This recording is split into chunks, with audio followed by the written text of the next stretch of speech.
Hello, namaste, everyone, wherever you are.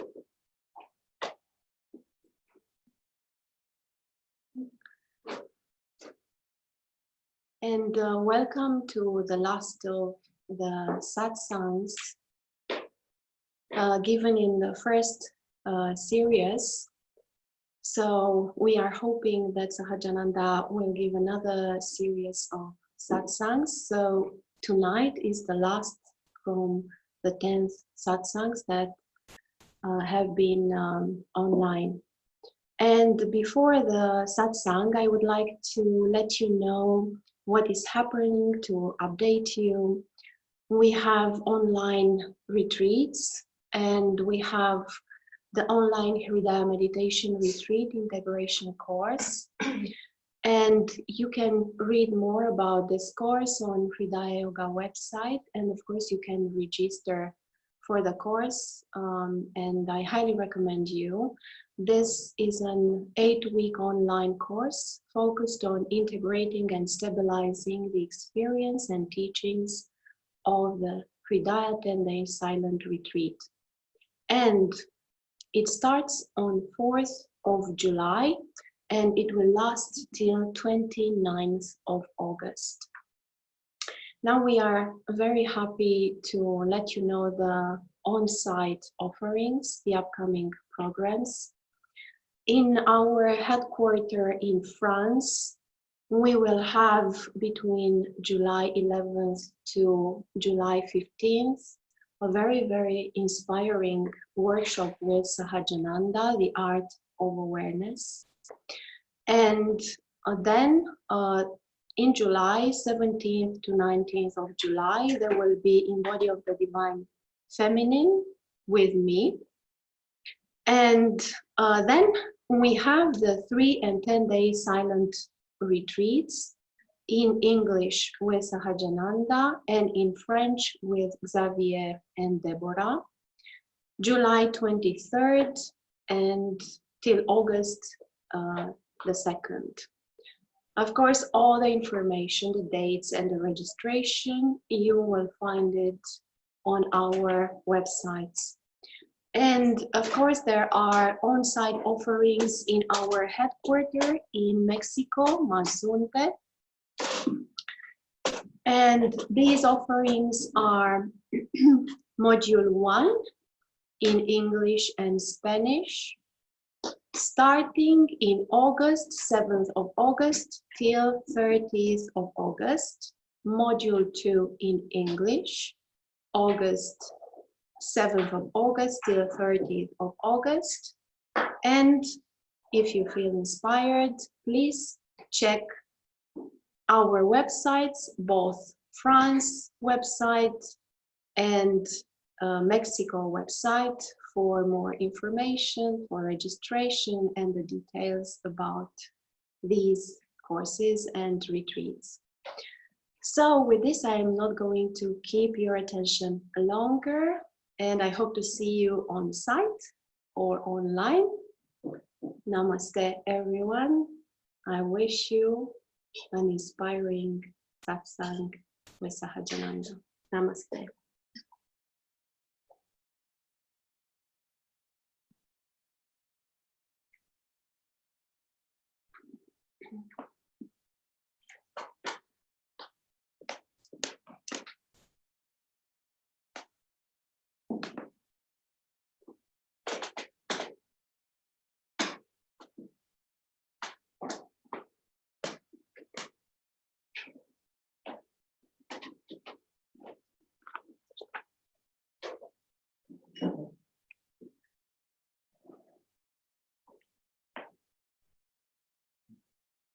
Namaste. Welcome. I'm very happy and honored to be back in Neuica.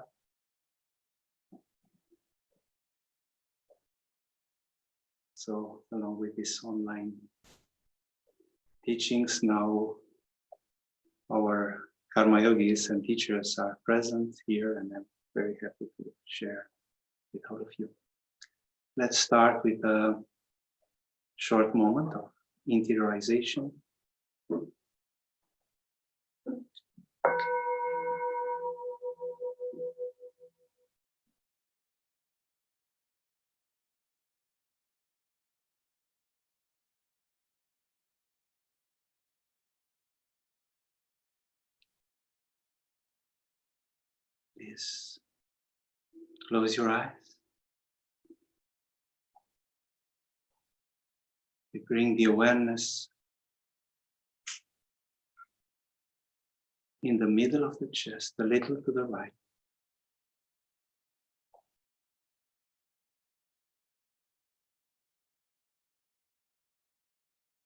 The joy of reconnecting with the depth of our being.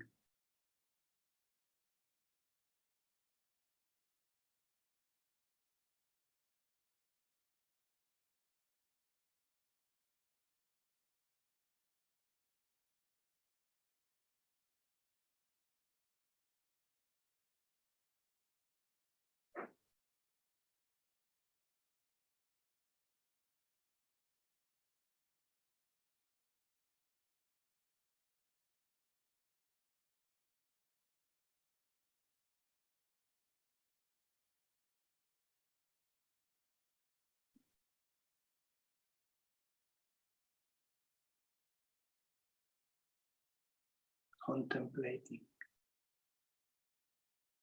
me here now.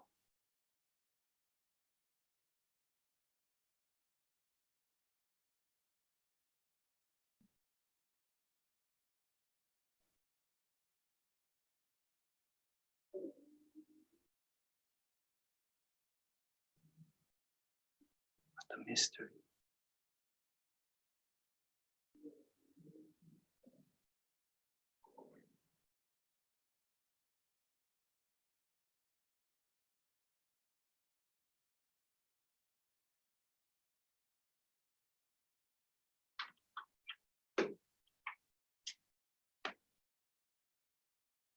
And we gently open the eyes.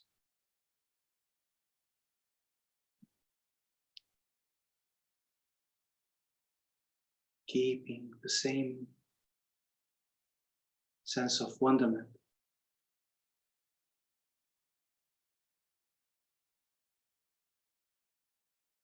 We will continue this journey, this inner non-violent revolution in self-awareness. Again, there is nothing critical, there is nothing urgent except self-awareness. And just reminding you some of the ideas that we had, the topics that we had last satsang. We had these further explorations in many nuances of this art of self-awareness. For example, we spoke about the union between surrender and intense alertness. The fact that surrender doesn't mean passivity, and they are not opposite or excluding each other. So the key always, I hope you realized in these teachings, the key is always this integration. The path of yes and no together, not to split. So it's not about denying the role of intellect. It is not that the intellect or the rational mind should be put down. It is just that all decision, all this making process is happening and is taken by whom? So this question should be there. Who am I? Who is the one in which all these are happening? So while there is a surrender of the personal, at the same time, the volition and the memory, the intellect, freed from personal reactivities and psychological conditionings, are working in the favor of the heart. So they are not inhibited. It is just the sense of personal ownership, this personal ownership that disappears. And I'm going to speak much more tonight about this. And you remember last satsang, we have even exploration of this union between surrender and intense alertness, how surrender and intense alertness can be there together. And then we spoke about this presence, and we refer to sacred presence and mindfulness presence, that this presence we are speaking about is not just an act of dry witnessing. It's not just about, observing in a detached way, in a cool way, all that is happening, but is a sacred presence.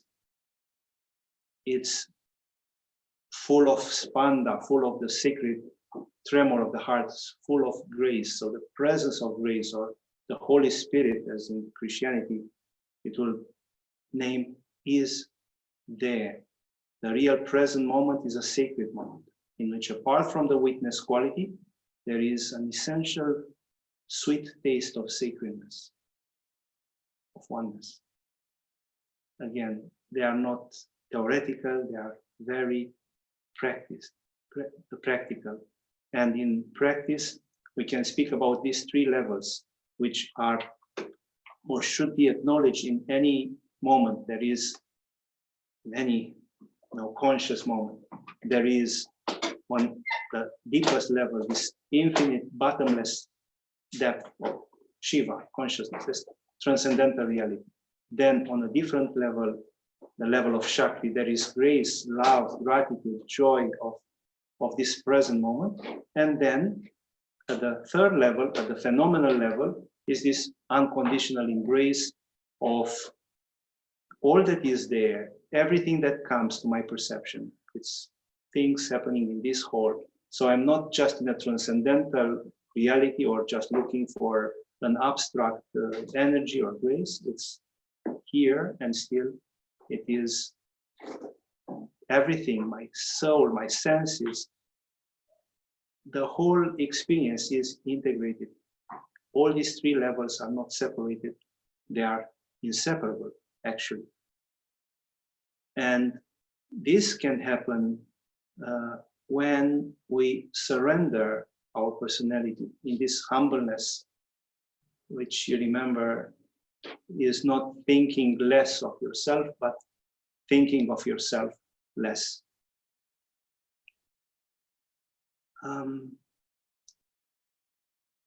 We even spoke about the fact that there are no separate categories, me as an ego, me as a drop, and me as an ocean. In the meditation, there is never a moment in which you say, till now I was in personality, from now on I am that infinite consciousness.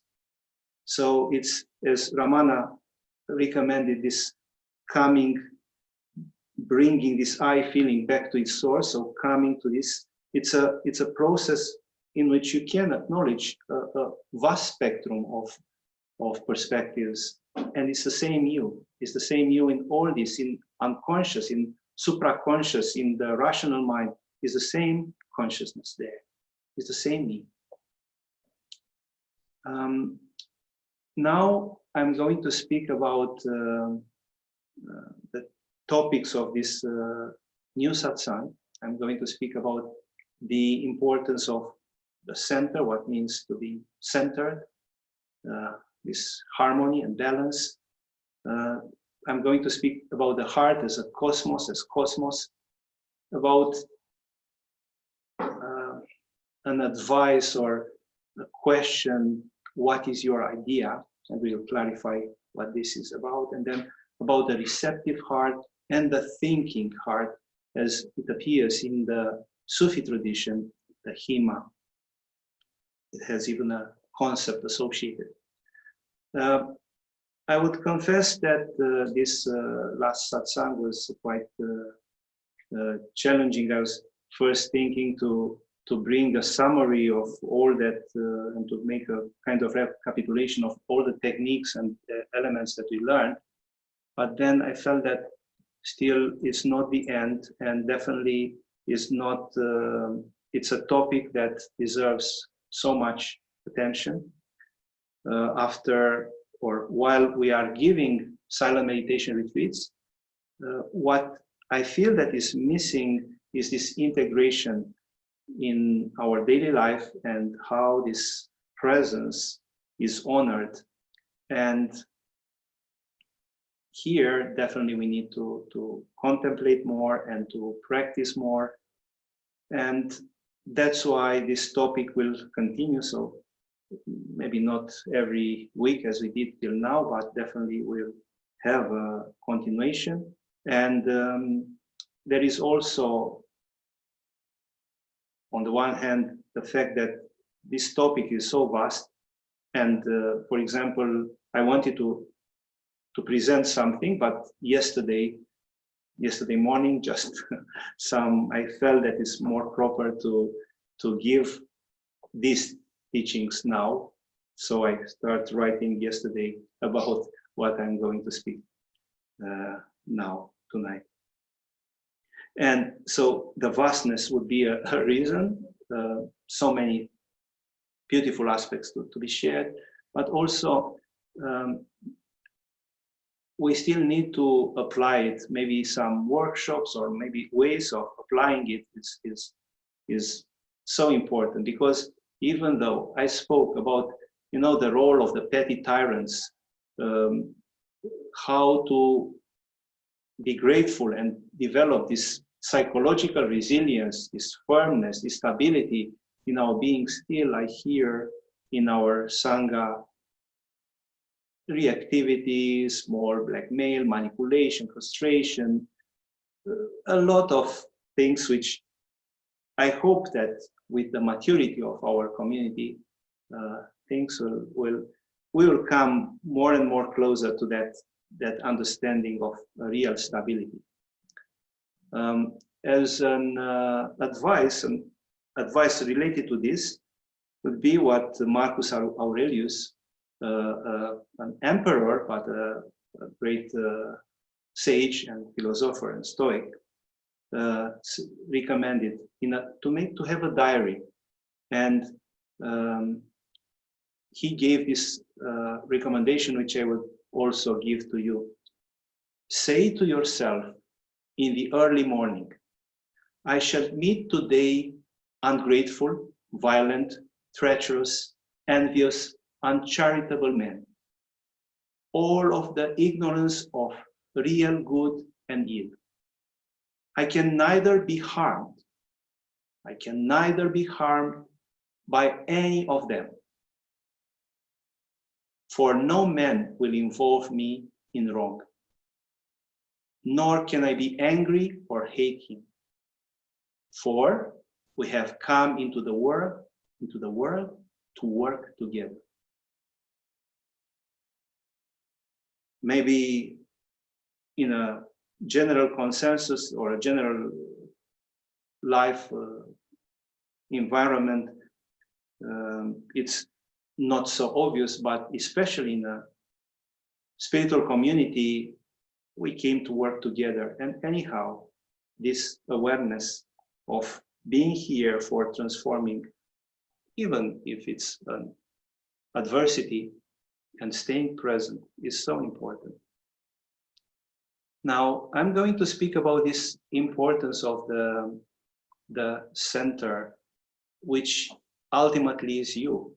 So speaking about the center, we are speaking about ourselves, this essential subject, the most intimate reality of our being, that resting point of the swing of emotions, stories, and so on.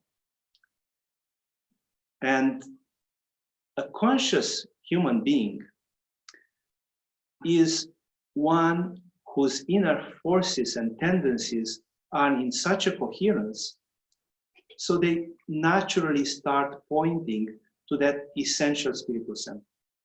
When this happens, we may start feeling spontaneously the longing for the absolute, the nostalgia of perfection, the knowledge, the longing for knowledge, gnosis, this direct knowledge, a sense of grace and gratitude, the direct knowledge of pure love. So it is a natural consequence, I would say, of a sattvic soul. In yoga, we speak about a balance between rajas, agitation, and tamas, inertia. We find that balance. And this balance naturally in yoga brings to this sense of harmony. A great German spiritual teacher, Fridtjof Schuon, said, the tendency towards the absolute is difficult to realize in a heterogeneous soul, a soul lacking a center. Such a soul is a house divided against itself, thus destined to collapse, spiritually speaking. So let's evoke this, let's meditate briefly, contemplate, just try to bring the attention in your heart, in this intimacy of our heart. Contemplate upon the sense of balance, this sattva. What is balance? Harmony. What is coherence of all our inner forces means?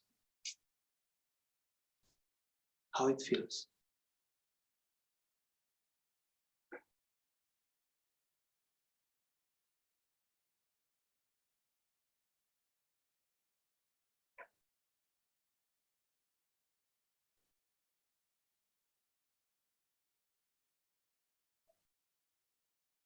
It's like a reorchestration of energy.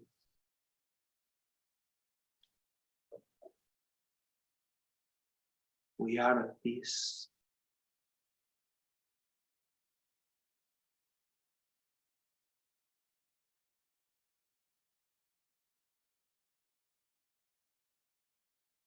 So this awareness brings this coherence of our tendencies, of our energies, and definitely Hatha Yoga can help us to come closer to this. Now I'm going to speak about the heart as a cosmos, what our heart is really, or our soul.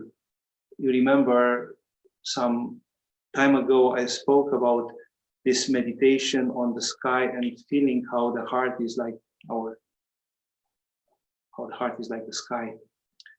Yoga and many other traditions, like for example the Hermetic tradition, which is the Western ancient esoteric coming from an Egyptian tradition, Hermes Trismegistus, and all the magic or all that is esoteric tradition in the West is based on this Hermetic tradition coming from Hermes Trismegistus. And the essential principle there, as in yoga, is this correspondence between the microcosm of our being and the whole cosmos.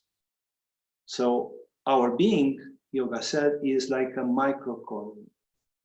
But it also says, yoga says, that spirituality, our heart, is an infinite ether, is this vastness, is the cosmos itself.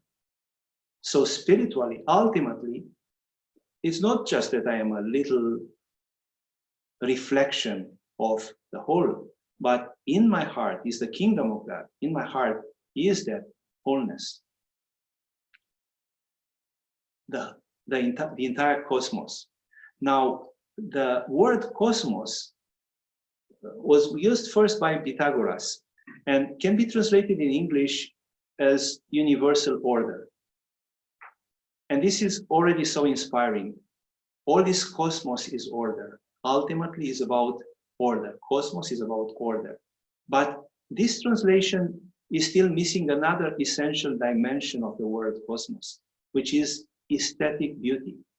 So cosmos means also beauty, aesthetic beauty, like in the word cosmetics.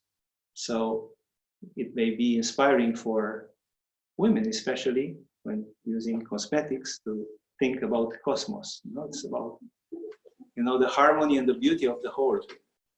And more than this, related to this sense of the cosmos, the Stoics in the Greek, ancient Greece, they see the cosmos not just a physical reality, but the soul of the world, anima mundi, they name, which means this, or is named in Latin, the soul of the whole world, the cosmos as an alive, conscious reality.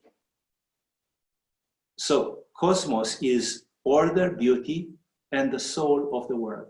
And this is what the heart of a conscious human being is. There is a remarkable psychologist. He was a disciple of Jung, and he actually led the Institute of Jung after Jung stopped working, James Hillman. And he has a very beautiful quote. He said, "The heart in the chest is not your heart only. It is a microcosmic sun, a cosmos of all possible experiences that no one can own." So, a microcosmic sun, a cosmos of all possible experiences that no one can own. When we look at our soul of our beings, try to meditate briefly, try to see, so just bring again the awareness in the heart. And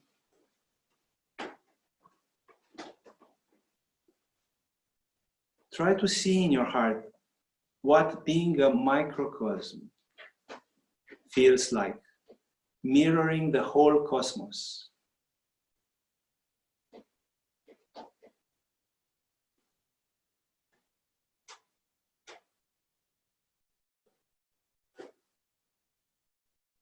And try to feel more and more that you are real cosmos. That means a place of order, aliveness and beauty.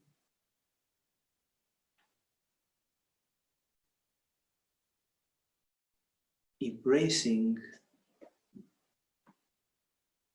the soul of the world, anima mundi.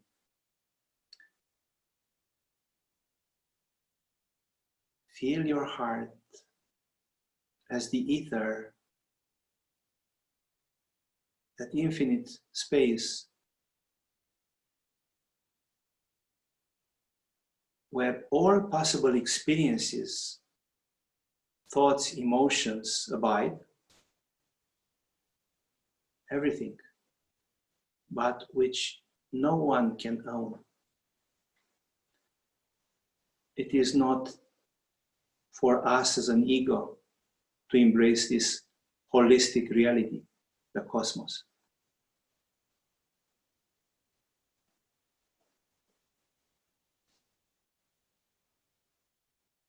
So surrender, abandon the ownership, this sense of ownership of your ideas, thoughts, emotions, and see the miracle.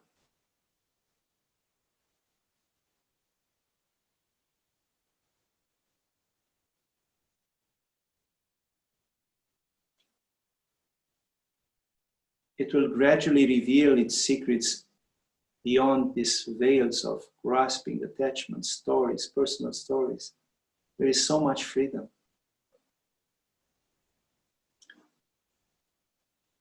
This experiment may sound a little bit poetic or abstract, but whenever you act in self-awareness, so being aware of the present moment, or passing through a doorway, by the way, when you pass through the doorway, if you remember to pass with a leg that corresponds with a hinge,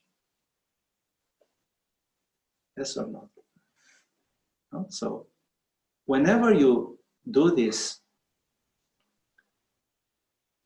a self-remembrance is there, which again, it's not just a surrender, passive surrender is the aliveness of you fully present, the intellect is still present, but freed from attachments. And then it's at the same time grace.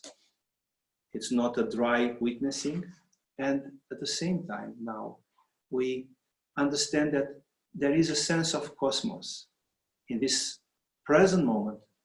If I'm saying me here now, a sense of cosmos is there.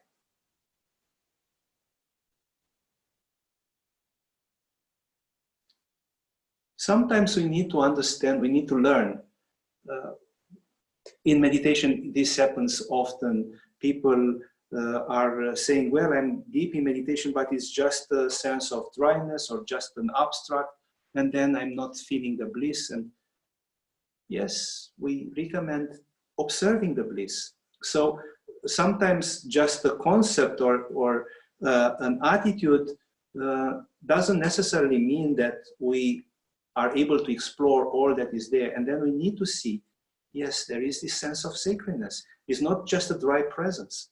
Look for the sacredness, and then look for this cosmic dimension, which is not yours. It's, you don't own it. It's like, for example, in the word wonderment, no? When I say I'm in wonderment or be in wonderment, no, some people may say, well, this means I stay with no thoughts. But I stay with no thoughts. Is this wonderment? No, it's not enough. Wonderment, it's something more than just being without thoughts, yes? So we try, I mean, we understand that wonderment is more than just being without thoughts. It's that sense of miracle that is present there and takes your breath away. In a similar way, we learn to see here in this present moment a cosmic dimension, the consciousness of oneness. And it is a fascinating perspective that comes from the Sufi tradition as well, in which also the heart is seen as a cosmos. They say there is the throne of God, Al-Arsh. Al-Arsh means the throne of God. And his temple in the human being, the center of divine consciousness and the circumference of the circle of all that is. So the throne of God, now please don't imagine just a chair or the throne of God in the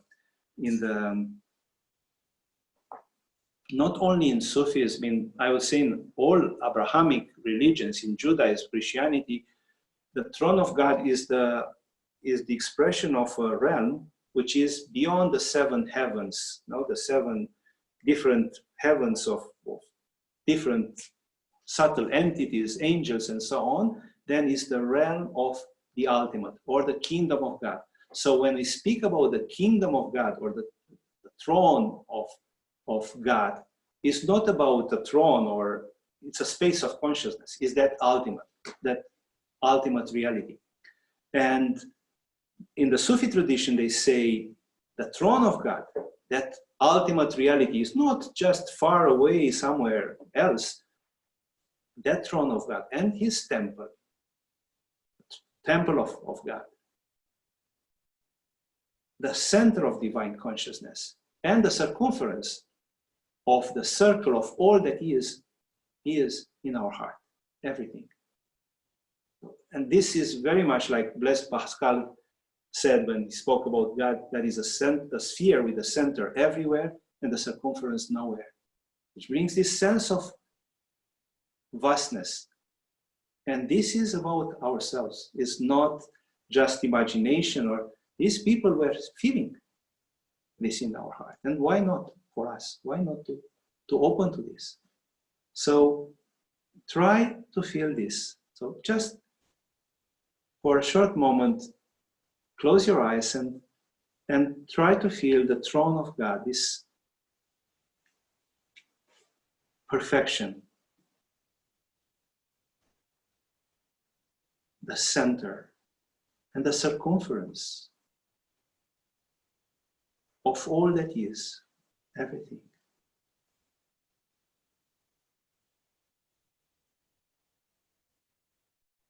Breathe the cosmos.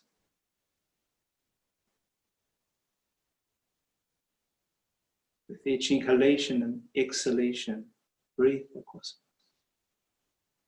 The order, the beauty, the ineffable, the unlimited.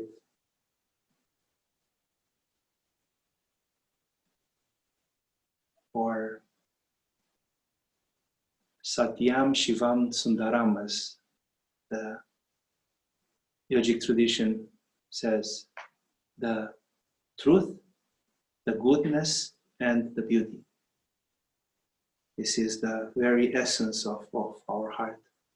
Satyam, from Satya, truthfulness. Shivam, Shiva, etymologically comes from goodness, the benevolent one. So, Satyam, the truthfulness, the truth, the goodness, and the beauty. Sundaram. We can only come to such revelation in surrender, about abandoning this ownership of all the ideas and emotions that are happening here in this body-mind, and finally abandoning this little knot of our ego, so the limited entity that pretends to grasp all this together, my story, my personality, and so on. And I feel the need to emphasize it is about abandoning the ownership, not the memories or our emotions or our ideas, but the sense that they are mine, somehow allowing everything to flow to us, allowing all this to flow. And then in this, even the sense of intimacy, even this event is not a satsang shared by me to you or to somebody, or it's a sense of communion that is happening. It's a sense of sharing on a deeper level, a sharing of the cosmos.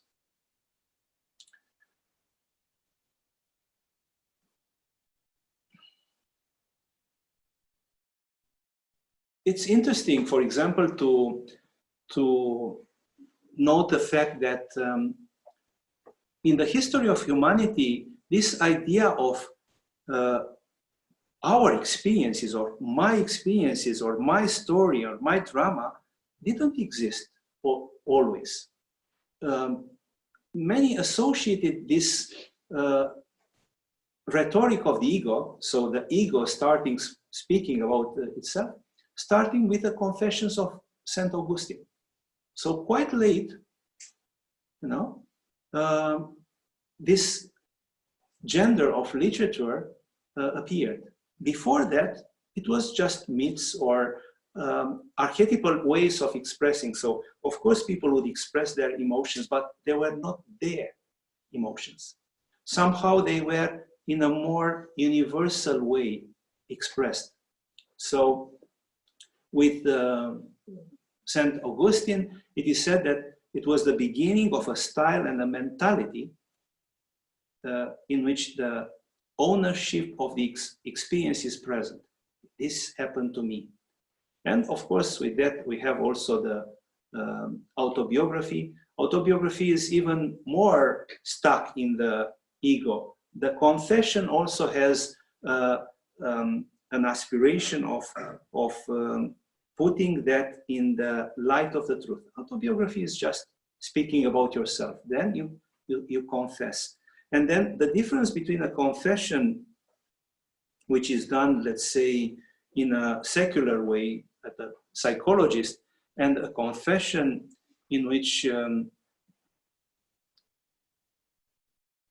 you, apart from acknowledging the different problems that happened and the determination, apart from the commitment to change some problems that exist there is also, so all this would be still in the ego. It's me. Now I want to change myself. I confess, and now I want to change. But then apart from this, for example, in a spiritual context would be the meditation or the prayer, in which we bring all this surrender to God, or surrender to the heart. We bring all this into a different dimension, a higher dimension. It's not just about, a story. I confessed. Okay, I confessed to you and I said, and it's nice. You, in that prayer or in that meditation, exactly this, when you feel really released, exactly this ownership, this sense of ownership is not there anymore. I shared, and with this I felt released. Why? Because it's not just this grasping and that secret that I keep just for myself in connection with a sense, with something which I am not at peace with. Yeah. Now I'm going to speak about something in connection with this, another important topic about our idea. What is your idea? A Romanian philosopher, Constantine Neuica, he was a poet as well. And Constantine Neuica was a leading spiritual figure during the communist times. He had different problems with the communists, but then he wrote a book, and he was sentenced 20 years of forced labor as a political prisoner, and other things like this. So this man used to ask any person who would want to become his disciple or who would want to come closer for an advice or to follow his vision and his inspiration, he would simply ask, what is your idea? It may sound quite shocking and confusing for some. He was definitely not inquiring for a dogma, an intellectual concept. What is your dogma, or what is your opinion on this, on that, or a kind of secular personal life philosophy. What is your vision of life, or a selfish way of expressing your originality? But rather, he was asking for a passion of the heart that can guide our entire life, the living truth, the living truth. Now, also, what is your dogma could be a valid question for us, exactly as we have in the, the jnana yoga of knowledge practice, this neti, not this, not that, I'm not the body, I'm not this, I'm not that. It would be good also to contemplate, what is my main illusion? What is my main dogma? No? As a way of mirroring illusions that need to be dropped. What really holds you? Where are you stuck? Where is this sense of being stuck? Because the soul, our soul, is naturally free, when the soul is raising, for example, when somebody dies, we cannot say, well, the soul was raising, but then it was stuck on the roof of the building, or no, it's just freedom. And what is your main illusion?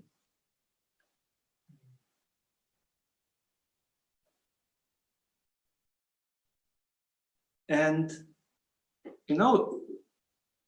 like now being like an end of this series of satsangs, I felt the need to share about this, what is your idea? It is true, often we need help for revealing our living truth. Just even to start considering this. Giving birth to such an idea presupposes that the idea was potentially already in us.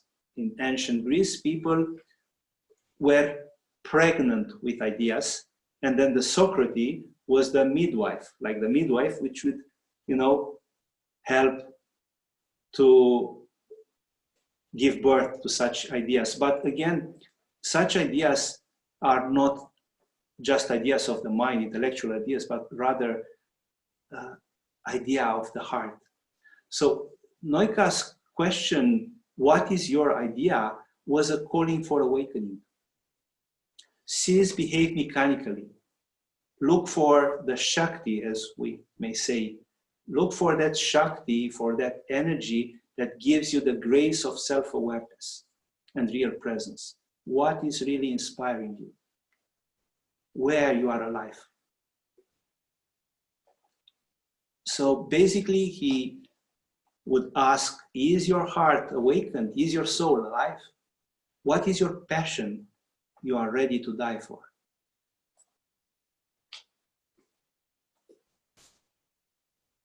So I would invite you to contemplate, what is your truth? Or better said, what is the truth that illuminates you and makes you radiate?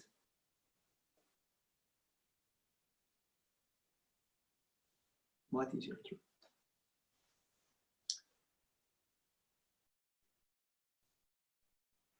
Let's go even further in the deep understanding of such question. Let's imagine how Saint Teresa of Avila or any other mystic would answer to such conundrum, question. There is definitely such an aliveness, passion for truth and for all these people, all these special people, and still it is not personal. You know, Saint Teresa of Avila speaks about different stages in meditation or contemplation, and she speaks about the level at which the soul is loving God with all its strength, all its might, with all the energies. But then it's another stage, a higher stage, in which you love God with a love which is not yours, which is cosmic, it's grace, it's universal. So it's a transition from personal, where yes, it's my idea, and it's like all my life is there, all my energies, all my passion is in that. And then at a certain point, I realized that it's not mine. It's not really mine, but is a universal energy flowing there.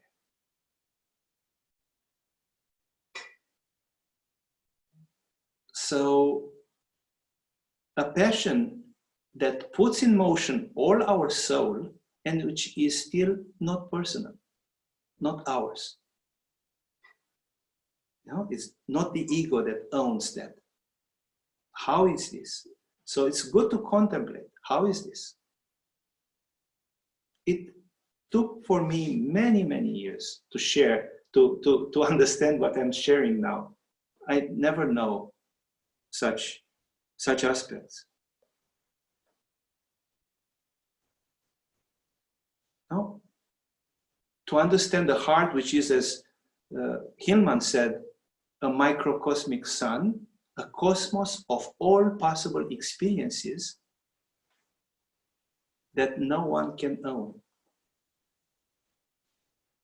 I didn't have the chance to meet this man, Neuica, during those times, so it was not, advertisement, look, this is a sage person or not. On the contrary, he was blamed and such a problematic person was seen at that time. Nevertheless, long time ago, I also imagined a meeting with him, and I said to myself that self-inquiry, longing for the source, the center of my soul, is definitely my idea. Not even self-knowledge, but self-inquiry. Because there is in it, in this inquiry, maybe more than in self-knowledge, this fascinating mystery, this sense of wonderment, this aliveness of our soul. The word knowledge may be somehow compromised by two things. First, the rational mind, because we tend to associate this knowledge with the mind. It's about me understanding something. And then this sense of ownership is my knowledge. I get something very special. But self-inquiry is free from a rational purpose and even ownership, entitlement. It's not, it's just a self-inquiry. And still, this wouldn't be the right way of expressing it, because such a longing, self-inquiry, is actually not mine, but rather vice versa. It is that grace, that aspiration, pure awareness that starts possessing my being. Not that I possess it, so not I as a limited entity, that I possess all those miracles, but they are there. And apply such attitude in self-inquiry meditation. Apply such attitude in me here now. What a mystery. What a miracle.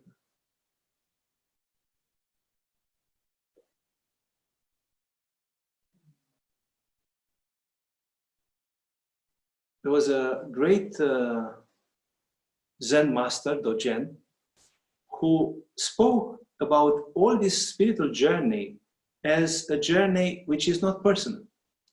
He said, in the great way of the Buddha patriarchs, there is always supreme, continuous practice, which is the way, without beginning or end. Arousing the thought of enlightenment, practice, illumination, and nirvana, realization, have not the slightest break, but are continuous practice which goes on forever. Therefore, it is neither one's own effort, not someone else's effort. It is pure continuous practice which transcends the opposition of myself and others.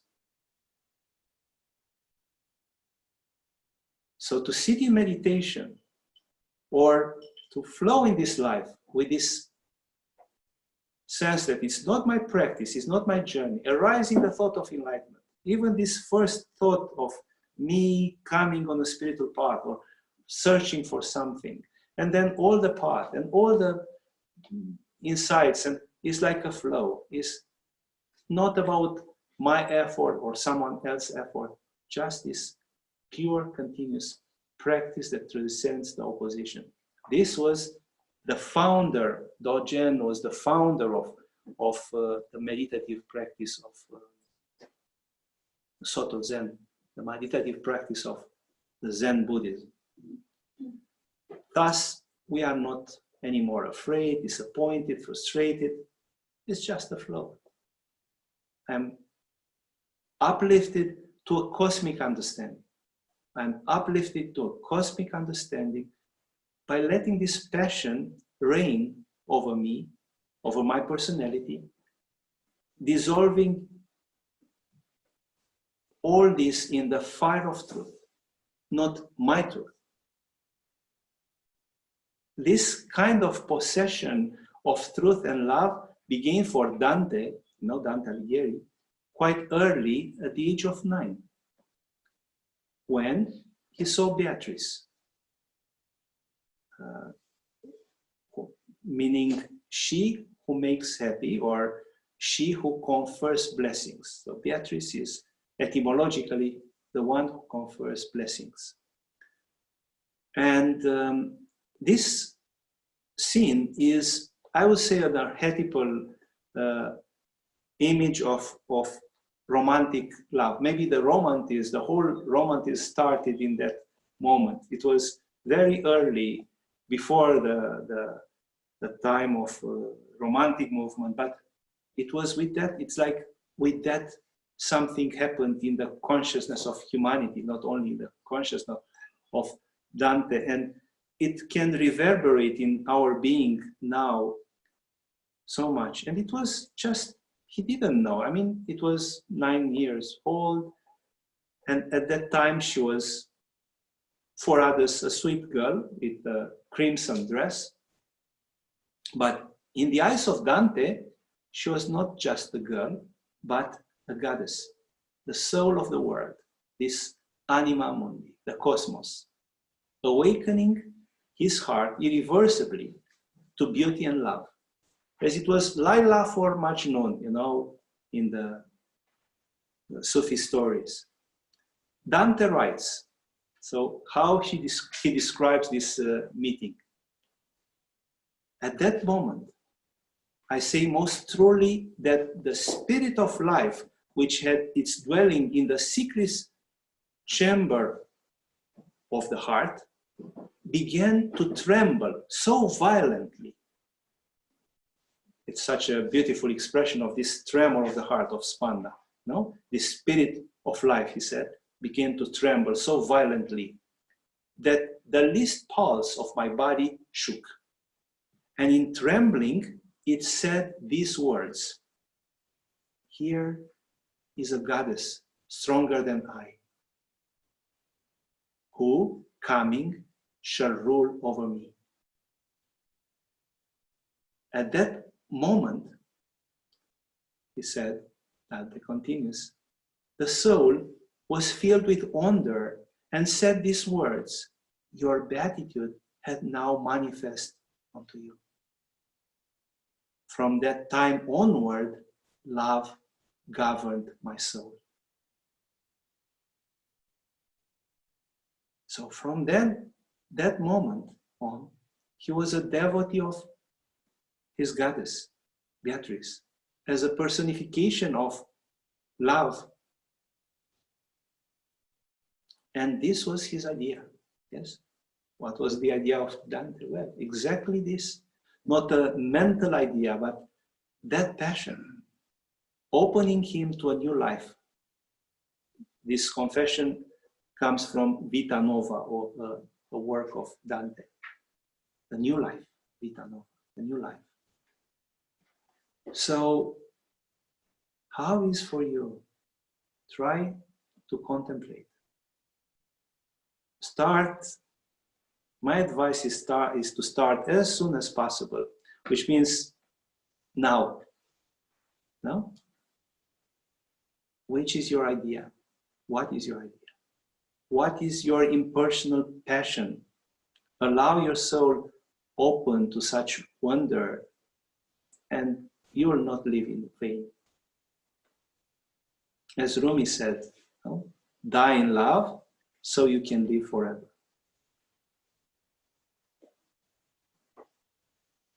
Die in love, or die in longing or passion for whatever. But that intensity is so important. Such essential idea should be for you what the fragrance is for a flower. No? Exactly as a flower doesn't need to do something, it's there, but the perfume is everywhere, radiates. Exactly in the same way, we should radiate this idea. And always such an idea or such a passion and longing is inspired and guided by the center, by the heart, which we name, Satguru in yoga, the guru of existence, the essential guru, the guru of the heart. And the guru of the heart creates this coherence in our life that takes us beyond ourselves. So allowing ourselves is like coming from both directions. On the one hand, we have this coherence that we create in this sattvic tendency, balance in all these tendencies of our being. So the need of a coherence, we realize consciously this, but at the same time, it is a grace. It's happened to Dante at the age of 9. He was not really, we cannot say, was he prepared or not? He was definitely prepared in one sense, but he was taken by that beauty. A way of going beyond ourselves.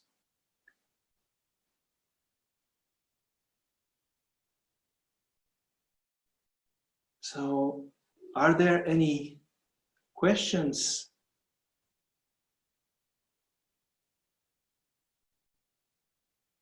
We'll have now a break for questions.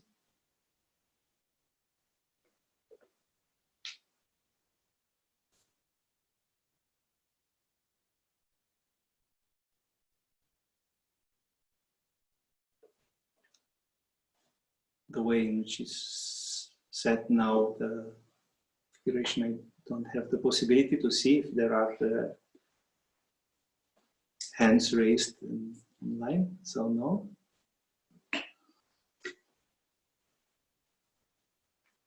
Is it too abstract or no? I hope not, yes.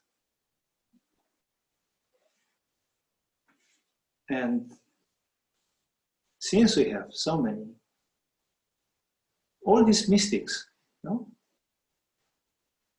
All these people, yogis, great yogis, which are an inspiration, and we like to put the pictures of them, Mahananda Mai, or you can see there was always there, know that passion, that aliveness, which is a matter of grace, but is also a matter of searching, of looking for this, of openness to this. And this is what self-awareness is.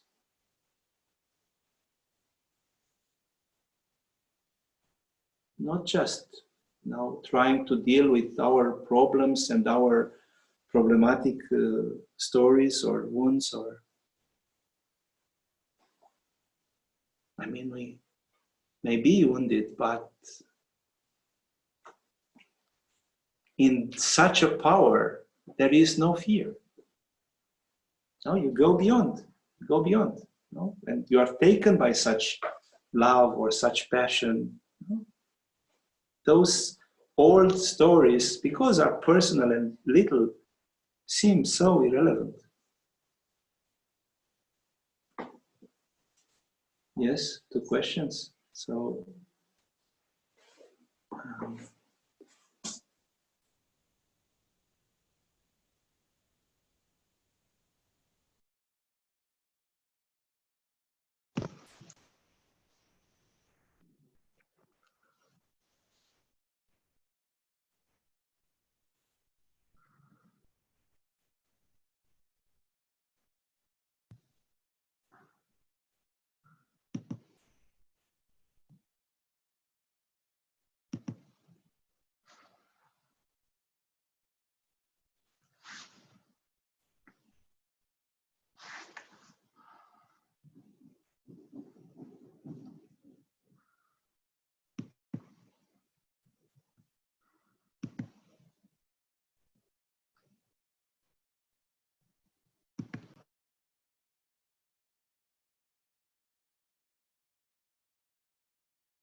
Am I unmuted now?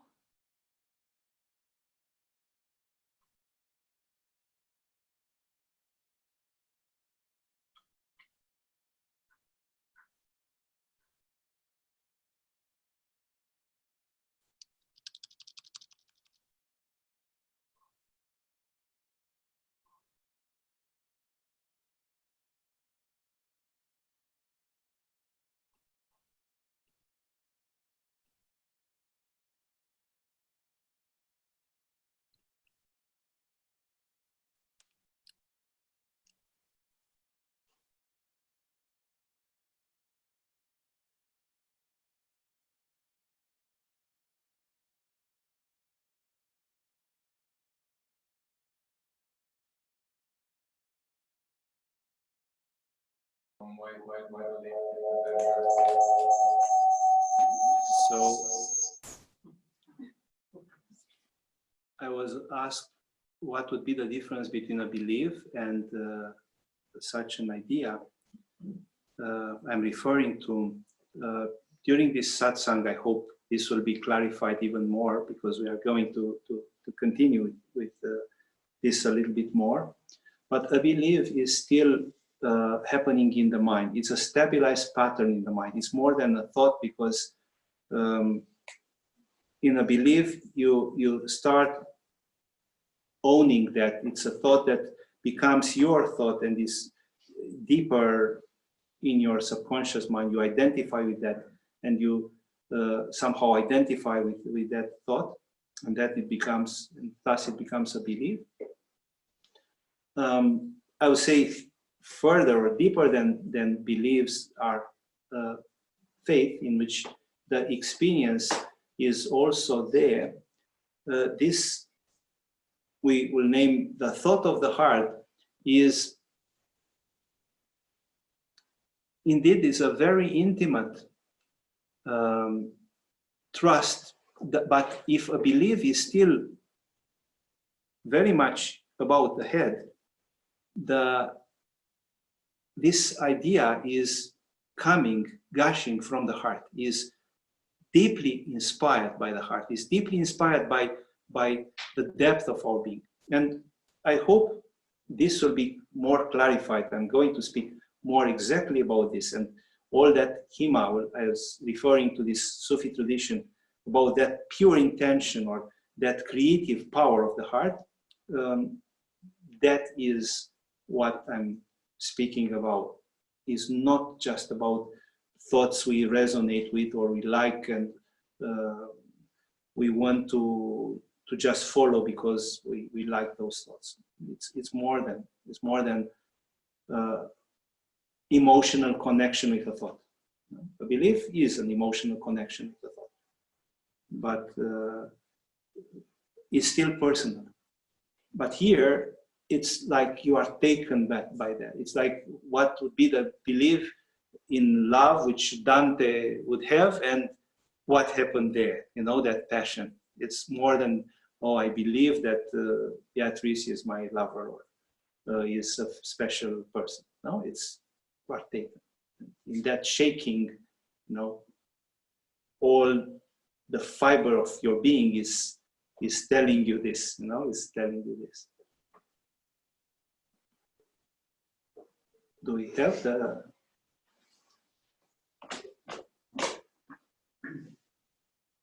So it's a written question from Liz.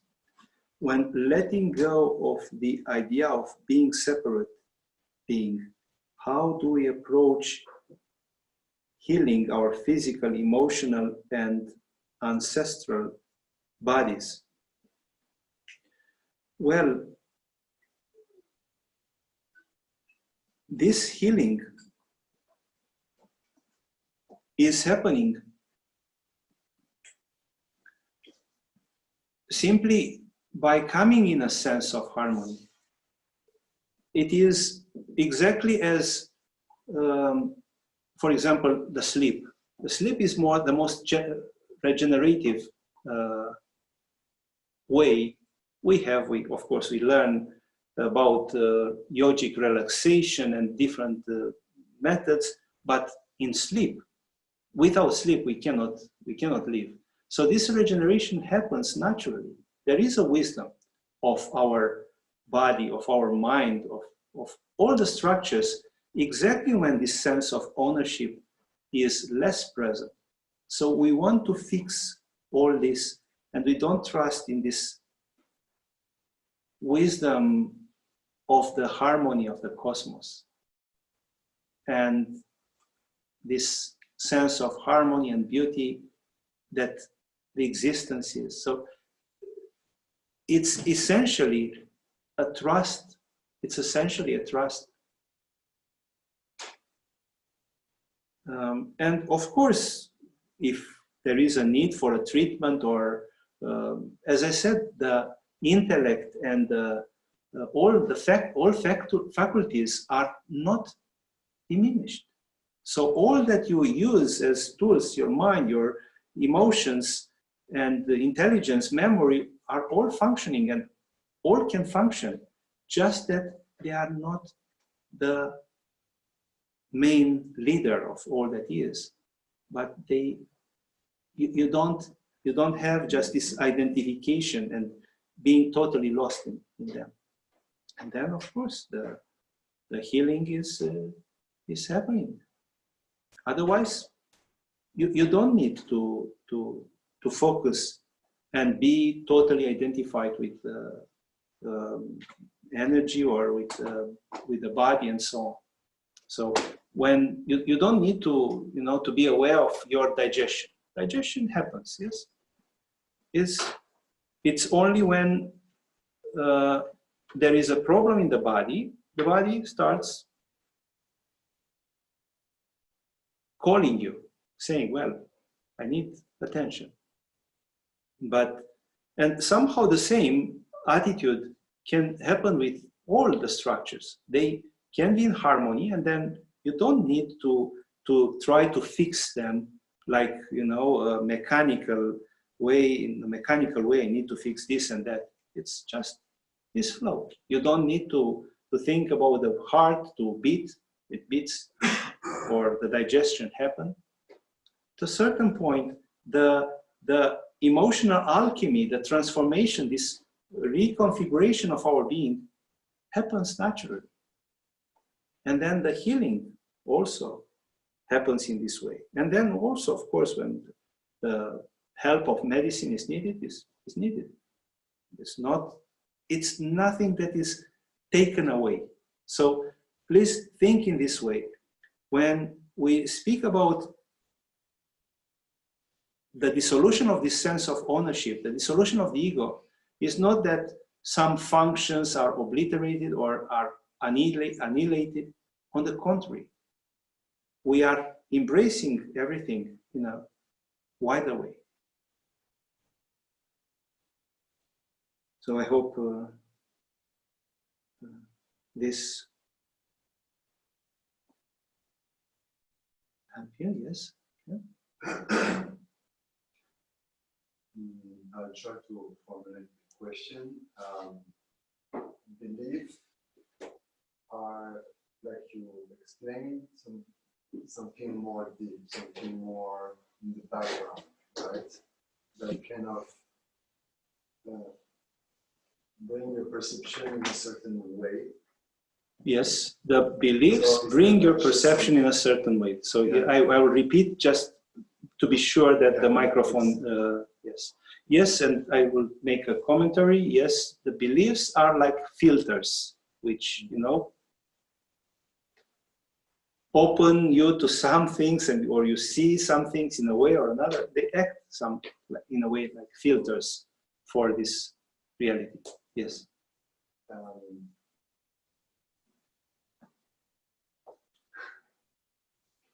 So for me, there is not only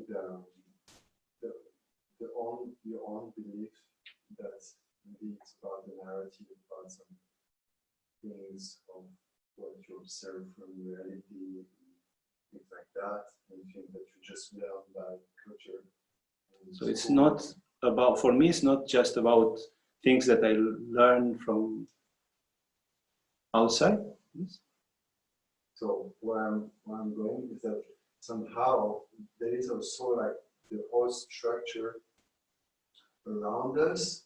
There is like a whole structure around us. Yes. The way the system is built, the culture, how people act around us. Yes. That kind of create a background. So all this system, the culture, create a background. Yes.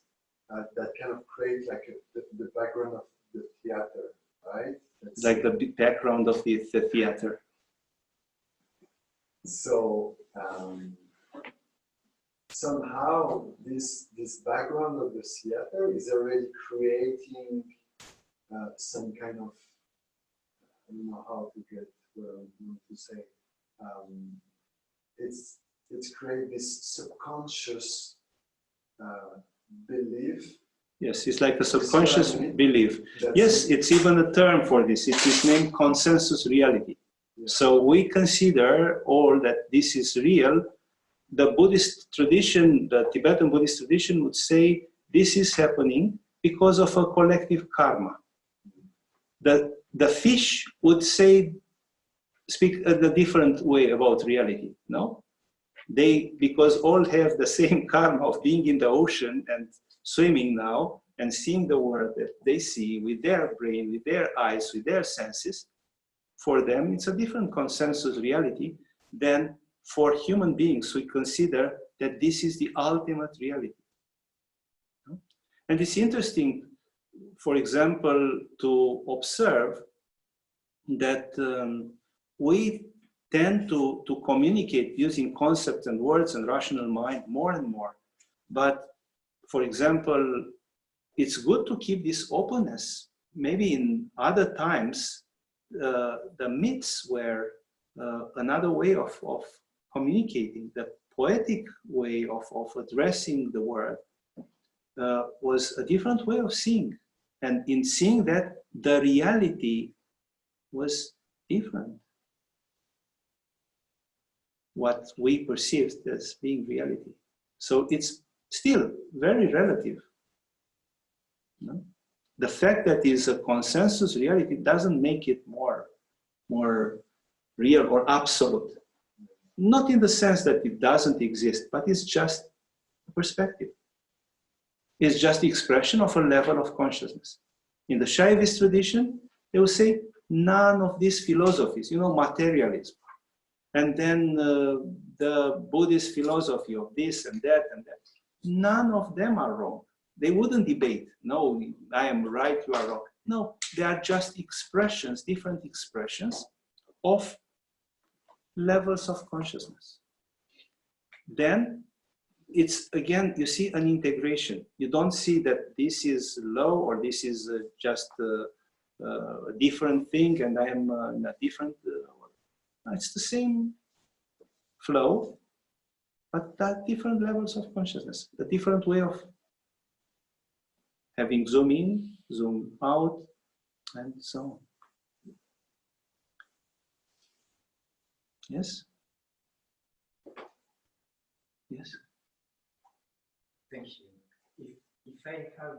If I'm convinced I have various patients, like various dogmas, let's say 5. Should I first inquire, verify if it's not an illusion, if they are my real passions, and on the second hand, so just to repeat. So, and I'm not sure if I understood you correctly. So, if you have, let's say, 5 dogmas, you observe that you have 5 ideas which are quite dogmatic. The question is, should you inquire for each of them if they are... I'm not mistaken in believing it, and it's not an illusion that I think this is my reality and maybe it's not. Yes. The other question... Yes, so just to answer this, even the fact of inquiring this, it's a big step, Maybe, is it so? Maybe not. No, maybe not. Maybe not. This is exactly when we spoke about the swing, you identify with something and then you try into consideration the other, even the opposite point of view. And in this embrace, you find more balance in this perspective, in this zooming out and seeing and embracing. It's more freedom than just identified and, in a narrow way. Accepting things. Yes, and the second question. The second is linked to the first. Let's say I have 5 dogmas or passions from different nature, and so if I have 5 dogmas of passion from different natures, and it's what do you mean? And it's hard to lead a life in which I could marry these 5 passions. Should I still try to, even if it's complicated, should I still try to lead a life in which I can live these different passions together? The question is, if I have more passions in life, should I focus only on one, or should I live with all of them or like that? It's a matter of don't let your mind, because the mind would be now, the one who decides. No, it's not your mind to decide this. Trust that whatever is going to happen will happen. So if it is meant to explore 5 or just 3 of them, or only one, and let all the others, the heart will tell you. So the same truthfulness, you rely constantly on that. So it's not that, I found that you know, I'm alive in these three things, but then I need to go in my head and find what is now I have to choose, you know, what I have to choose. No, no, it's not about this. It's not about this. But allow that, you know, happen in the flow. So Berenice asked, can the passion be found in whatever action we do? The passion is found in the heart. And then, yes, it can be reflected or radiates and manifests in any action we do. And this is also part of the karma yoga. It's that passion is just a sense of playing. For an external point of view, it may seem that it's hard work or it's but for the one who is there is none of them. It's not about a label. It's not about, you know, it's just that flow. It's just that flow. So yes, but again, the source is found not in the action, but in you. Then Anna, what is the difference between Anandamaya Kosha and God? Or is Ananda God? Well, this is a question which is not necessarily related with the topic, but indeed Anandamaya Kosha is just a kosha or a sheet, a kind of body of our being. We can associate in the yogic tradition with a causal body. It's that body of pure ideas, is the body which we experience when we go beyond images and representations, like in a deep sleep. There is an ananda, a blissful, and the yogic tradition speaks about the identification with that Anandamaya Kosha, that bliss, that body of bliss in deep sleep, which is not yet or not identical with the ultimate reality, which is not about a body or a sheet, kosha. I will continue, and in this way of reflecting or learning to reflect as a practice of self-awareness, I will give you now, look into a mirror and try to see not just your face or body features and so on, but the vastness of consciousness, of which the physical mirror is just a small fragment of it. You may observe that while the glass mirror is just there, 1 square meter or whatever, so big, that quality of mirroring can go ad infinitum. So it is a faculty not of that object, the mirror, but of your consciousness. Consciousness. So that sense of vastness. Look into the mirror, look into the eyes, into your eyes, ideally without blinking for at least 3 minutes, and ask, what is my main illusion? What is my dogma? The practice is non-conceptual, so it's not for the mind. The answer may come from your longing, from a wounded soul. You are wounded. There is a pain.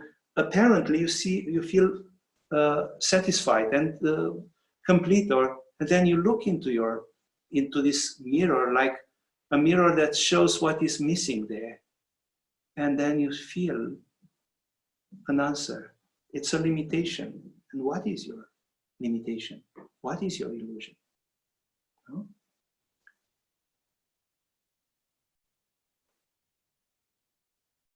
After that, you can ask, what is my idea, my passion, my truth?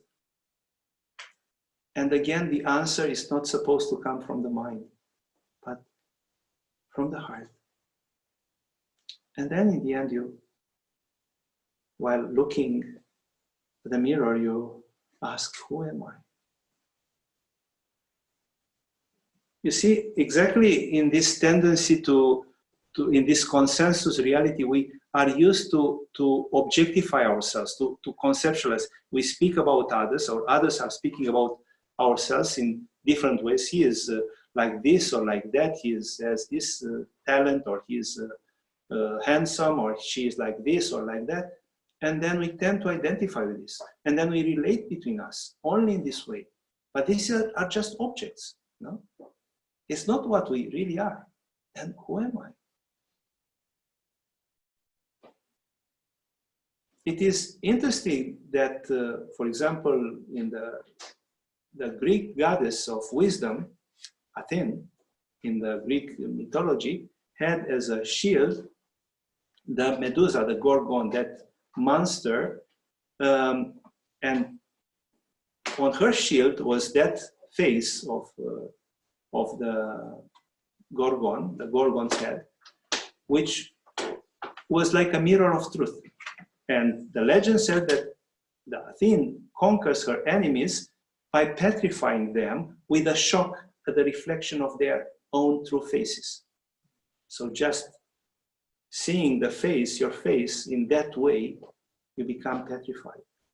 By looking into a mirror, whenever you have the chance, when you go to the bathroom or when you go, before you go out, leaving home, try to look for your real face, the face before your parents were born, as Zen Kuan is advising us. So looking not just for physicality, looking with the eyes of Majnun or the eyes of Dante, no? But looking at yourself with the eyes of Dante.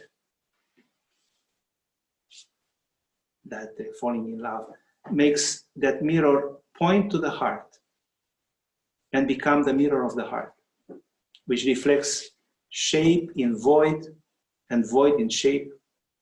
It's like a portal, a gateway, no? The temporal in the timeless and the timeless in temporal, the finite in infinite. The magic mirrors in the stories and in magic are showing the unseen, are showing the unknown. And make any mirror a magic mirror by looking for a you in the absence of yourself.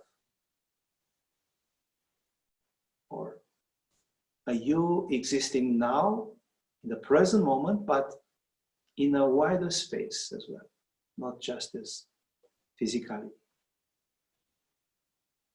For this gazing into a mirror, for this practice, it may be inspiring to know that the Latin for stars, the Latin word for star is sidus, which is at the root of the word consideration, which etymologically means to scan the stars as a whole, so to scan the whole cosmos.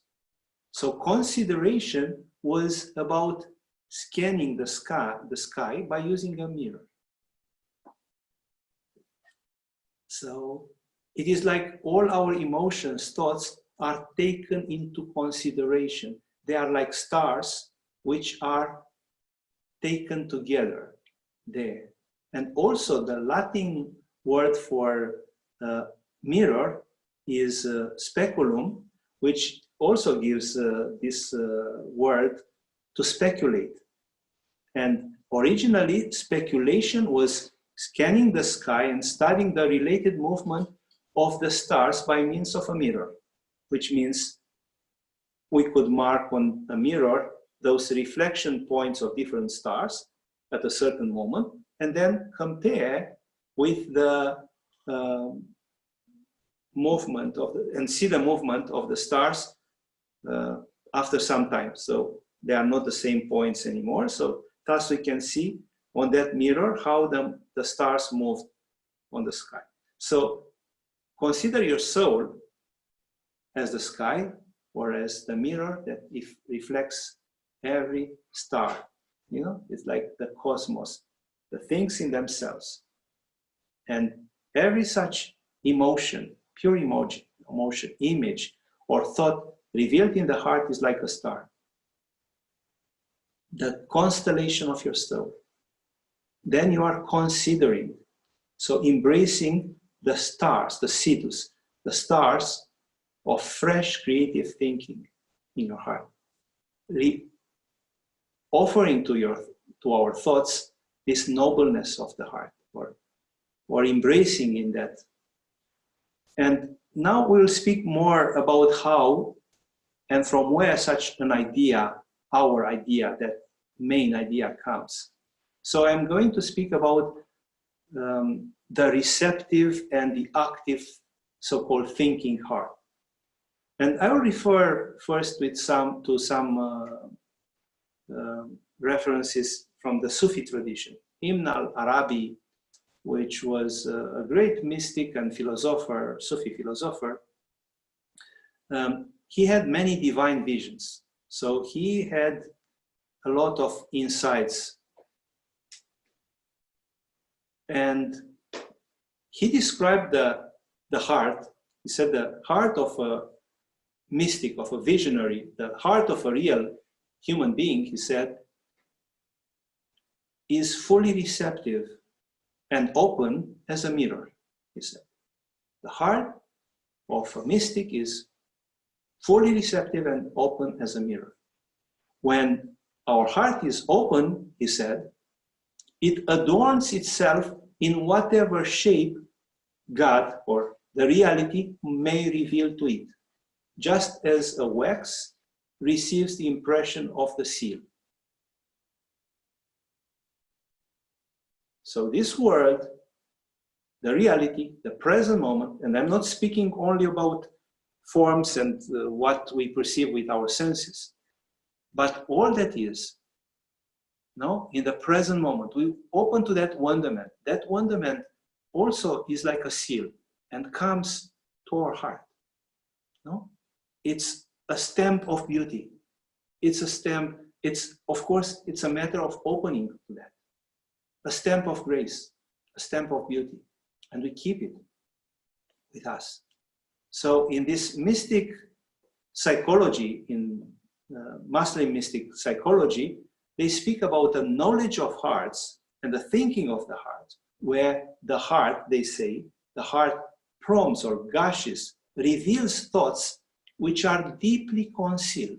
They say deeply concealed, most secret and most true, being thus the real foundation of the human intellect.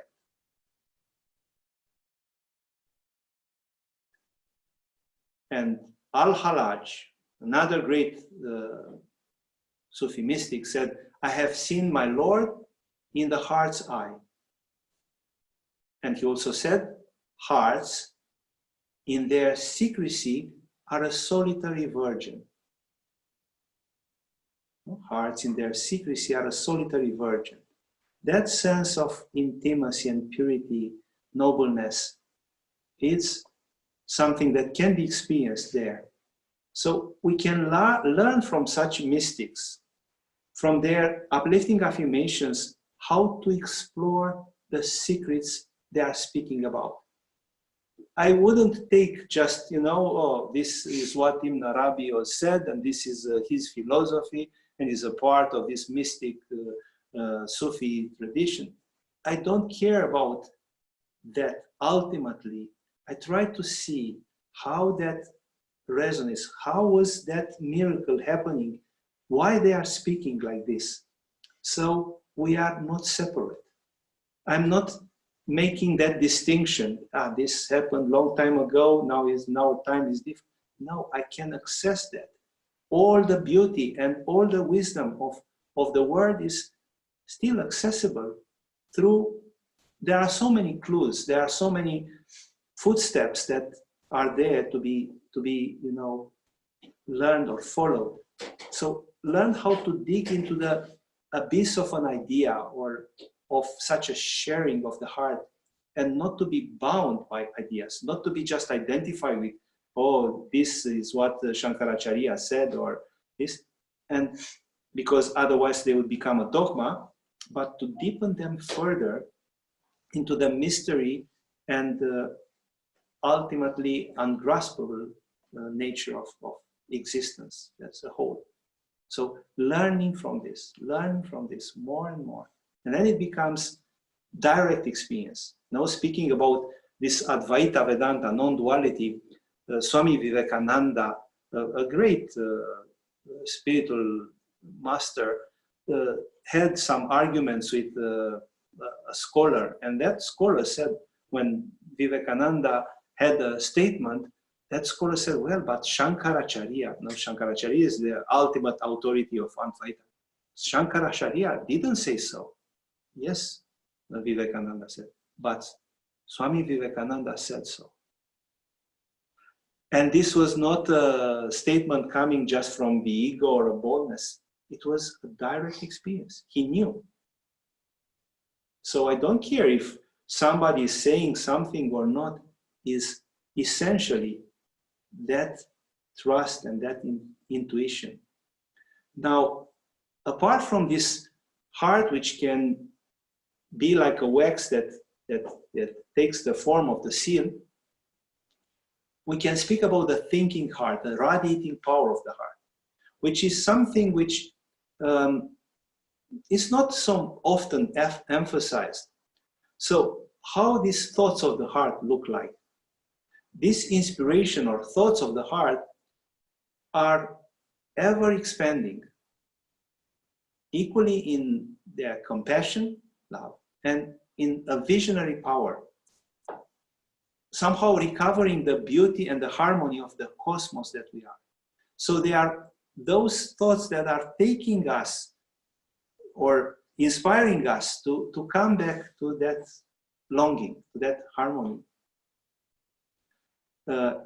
James Hillman, again, that psychologist, was referring to such thoughts and to this quality as the lion heart, Cœur de Lion. You know, it was a great king, Richard I, a great hero, and the troubadours named him Richard Okenon, which in Occitan means yes and no. It's very interesting that in this satsangs we spoke so much about now going beyond yes, either yes or no, but in this yes and no. And here I found this reference to Richard Cœur de Lion as,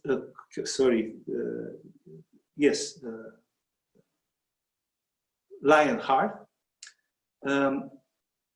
which has the same yes and no. Maybe from this brief being going to the essence, going always to the essence. And what is this heart, lion heart? What would mean? No, the most noble virtues which are emanating from the heart, this loyalty, friendship, generosity, heroic boldness, compassion. It's a kingdom of dignity which is there in your heart and is waiting for being expressed. As Rumi said, roar, lion of my heart, and tear me open. An invitation to break all these limitations. So we can speak about the reality of a pure radiating power of the heart that goes beyond personal expressions. And this was expressed in many traditions.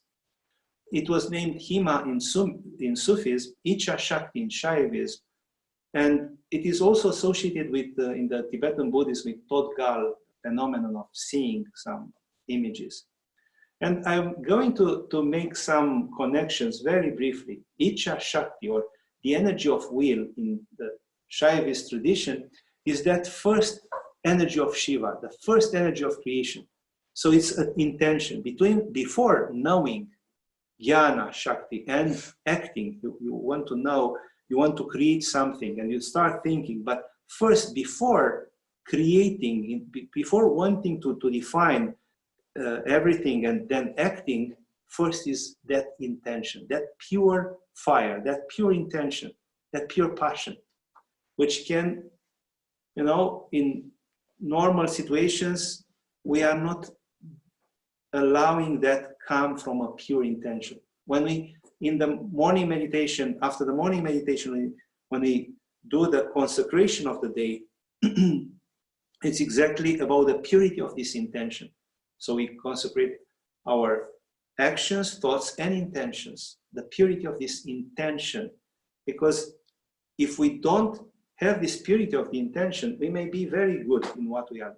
We may be brilliant in, you know, management and, you know, knowing a lot of things and in acting very skillful. But this world is such an example of what is happening now. A lot of efficiency, a lot of knowledge of how things can be done, but less purity of intention, less cœur de lion. No?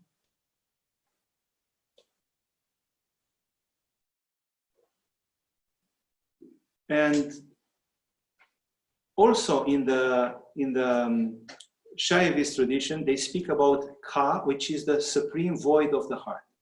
And Abhinavagupta, a great sage, said, from this supreme void, Ka, surges forth the non-dual state, the non-duality, that balance, that center of bliss, where one attains the pure vibration, spanda.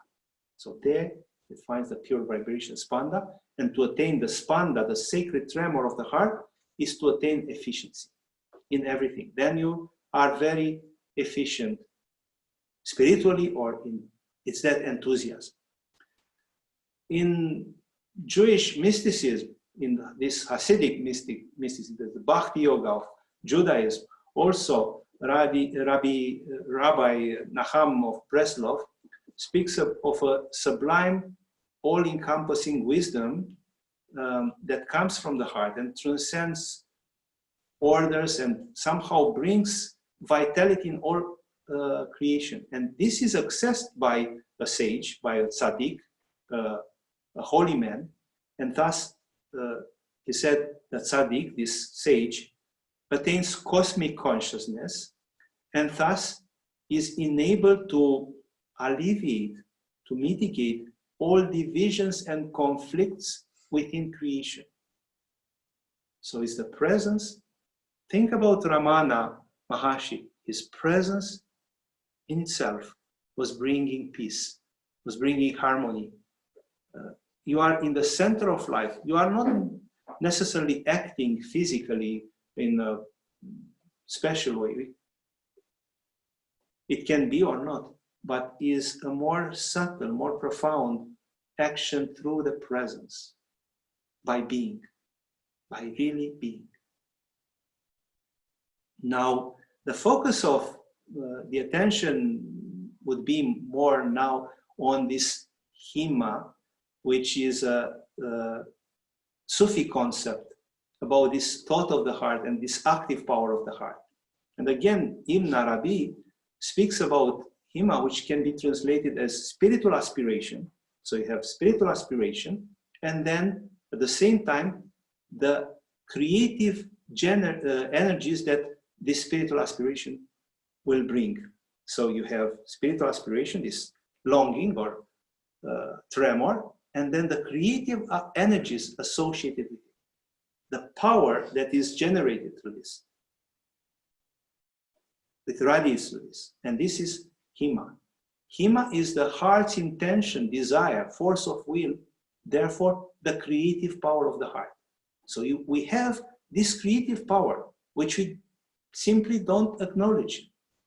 And you see, this concept is so similar with what the Shaivist tradition mentioned about this Icha, pure desire, pure intention of the heart, is pure tremor. And such phenomenon of the heart, this Himma, is a sort of vision which is at the same time conscious and spontaneous.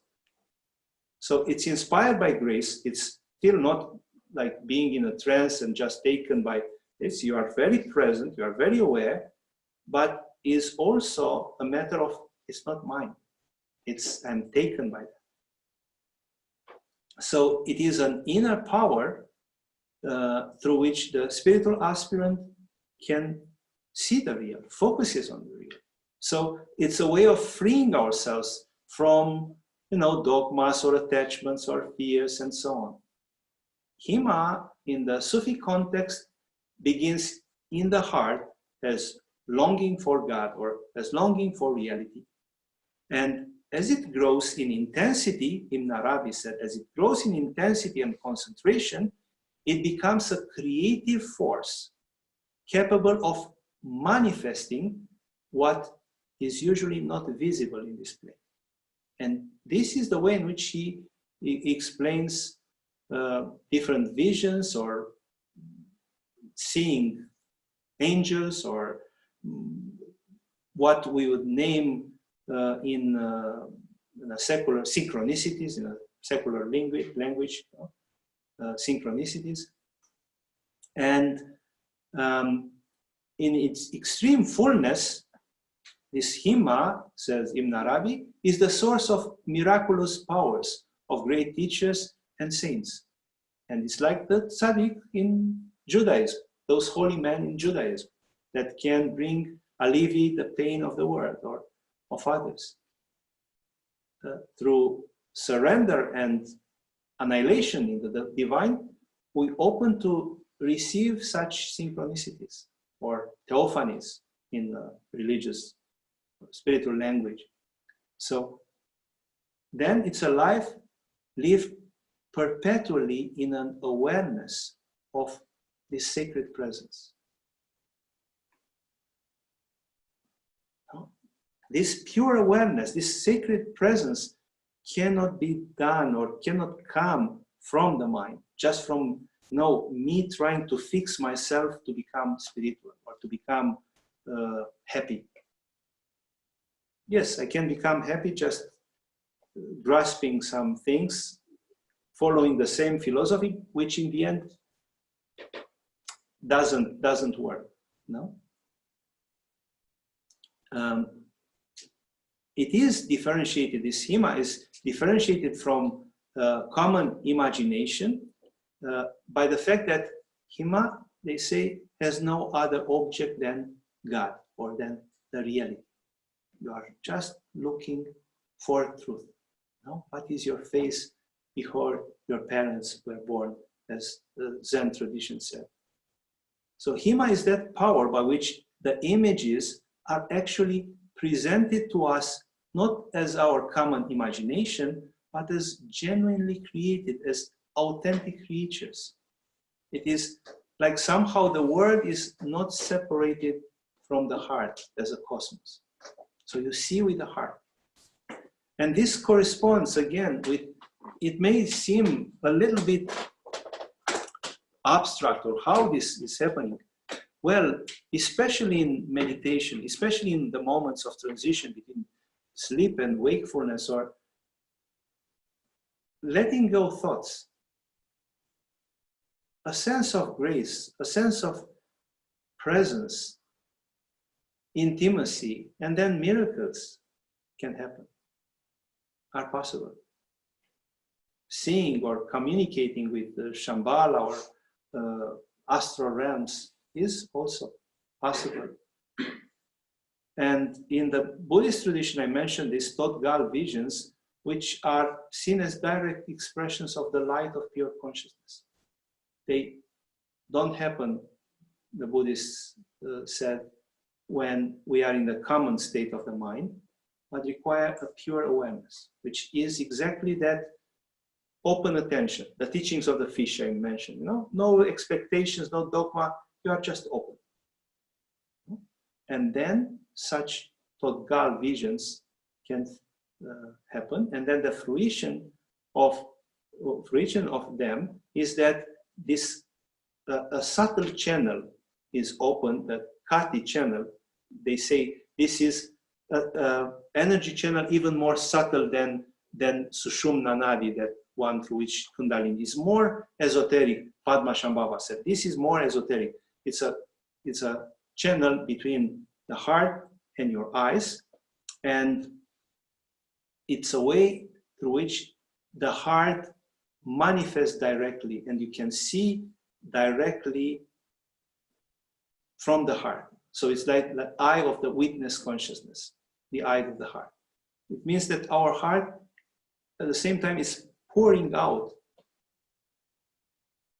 of our eyes. And in this process, we are learning to see with our heart.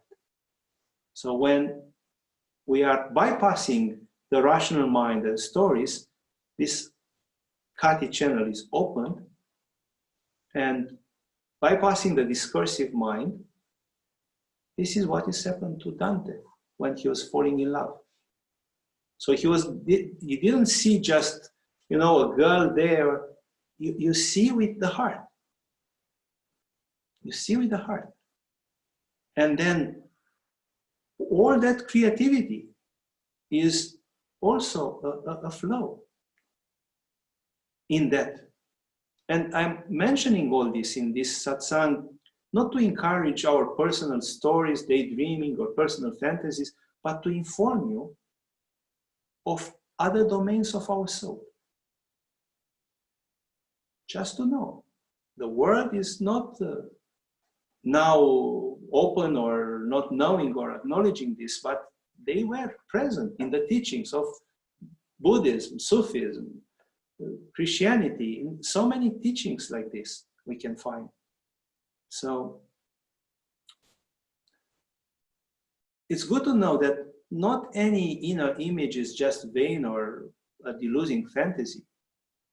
And I'm referring to a capacity even higher than so-called creative imagination, which is a beautiful power of our intellect to be creative. Common imagination, which in our times and in our new age spirituality is almost omnipresent, speaking with entities or speaking with God or with angels, can become, on the contrary, very confusing. Of course, not all of them are fantasies. Maybe you heard about that Finhond experiment where in a desert, a paradise was created. And there, it's an example of a real creative power of the heart. Those people started communicating with the spirits of nature, and out of that, something incredible, a mystery was happening there. Or as Gurdjieff is speaking about objective art, like an art that can create such an effect on anybody. Ultimately, is not the content of such visions that would be the problem, but their source. The religions would name it dramatically as coming from Satan or temptations in Christianity and so on. But it's ultimately from ego. You either allow or you stay just in your thoughts or imagination that you see things which are just reflections of a personal world and lacking this light of the center. And another sage who was very inspired by the Sufi tradition, he was a Sufi, Henri Corbin, a French teacher, named this condition of such obsession for personal stories, obsession in our personal story and imagination, the captive heart. He named the captive heart. The heart in its exile. So the heart is not at home anymore. It is confined in an imagination in which the real thought of the heart became contaminated, detransfigured. We suffocate the real heart, the reality, with our obsessions for our personal story, for our, all these kind of personal things. And then this capacity to breathe with the heart, to open to reality, is missing. And for example, he speaks about this captive, confined heart, and said the fashionable sentimentalism of ego stories, the glorification of efficiency, the glorification of money, power, or the spiritual or religious effusions, superficial effusions, became our modern heart diseases. It's like a heart disease. It's like a heart disease, which keeps our heart captive, just in our stories. But this creative power, exactly, we have a creative power, but we stay just in our personal domain. And just to clarify this idea, I will refer to the Tibetan tradition of the 6 yoga of Naropa. There we have the yoga of dreams. The yoga of dreams is a very profound spiritual practice. And there we speak about 3 forms of dreams. There are ordinary dreams, they name, or samsaric dreams, from samsara, the illusion, the phenomenal world. Samsaric dreams, ordinary dreams. Then there are dreams of clarity, and then there are clear light dreams. The ordinary dreams, these samsaric dreams, are simply expressions of random activity of our psyche. And even though Freud named dreams the royal road to the subconscious, to the unconscious, such dreams in the Tibetan tradition are considered completely irrelevant. They are samsaric. They are just, they are generated, they say, by the personal karmic traces. And we are just in the personal domain of limited energies. It's the narrow world of my ego. Indeed, it's in the unconscious. They appear in different ways there in our dreams, but it's just still my world. This is the first category of dreams, ordinary dreams. Then there are dreams of clarity. These dreams are not necessarily lucid. It's not about lucid dreaming. But dreams of clarity are dreams in which, for example, a student will receive an initiation from a master, or will receive, would participate to something special in a kind of insightful phenomenon. This is a different kind of dreams, which they consider as dreams that can bring insights. Some initiations can happen in dreams, which shows that there is a connection between, at the level of the unconscious, between our unconscious and that collective unconscious. And Jung was also mentioning. So in such dreams of clarity, we access this. It's like we access Shakti, the cosmic energy. We access at the unconscious level, speaking about dreams, much wider. And then the creativity, of course, is much and is more rooted in a more profound reality. Yes. And then we have these clear light dreams, which occur in pure awareness. Therefore, they are beyond subject and object duality. There you are not an object in the dream, the character in the dream that runs from the monster. You realize that you are that character and you are the monster as well. You are the dreamer. So in you, everything, emotions, the sky of the dream, the monster, the character, all are you. Everything is happening in your consciousness. So you are the witness and you are the embracer of all that is. Now, what I said about these dreams, this classification is true and can be applied in this imagination. So we can have like these samsaric dreams, samsaric imagination. This is what is happening commonly. We caught in our identifications, in our thoughts. It's like an impure heart. We have an impure heart. It's impurified. This sense of impurity comes especially from these identifications with my story, with my dreams, with my problems, and so on.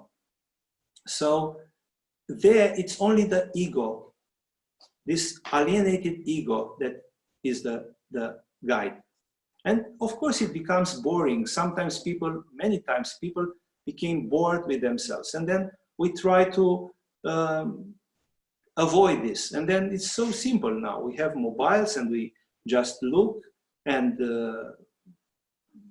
look in this network universe which may seem fascinating, but cannot replace in any way the real cosmos of our heart. This vastness, which no one owns, that Himma said. Now, the dreams of clarity correspond in this domain of imagination, in this domain of creativity. When you open, we have this natural explosion of the heart. And there, the energies are not personal anymore. You open, and there is a flow of creativity that it's a freshness of grace. Genuine intuitions rooted not in the ego, but in this pure I feeling, in this pure sense of me. And this is why such images are not anymore suffocated by our restricted, egotic universe.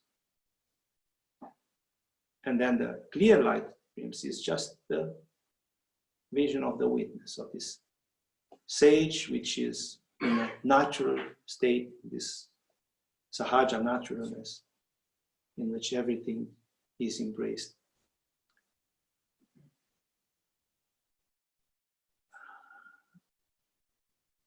Because it is quite late, I would conclude with a story. We will come with the title of the story in the end. I will name the story in the end as a way for you to remember. It's an advice which Milarepa gave to his main disciple Gampopa. So at the end of the training, we can say that we are in a concluding phase, finishing this 10 courses on 10 satsangs on self-awareness. And Milarepa said to his disciple, all the necessary instructions on meditation were given to you. Now it's up to you to go and practice. And as Gampopa was leaving, Milarepa just followed him for a stretch, and at one point he stopped and said, still, there is one instruction I didn't give to you.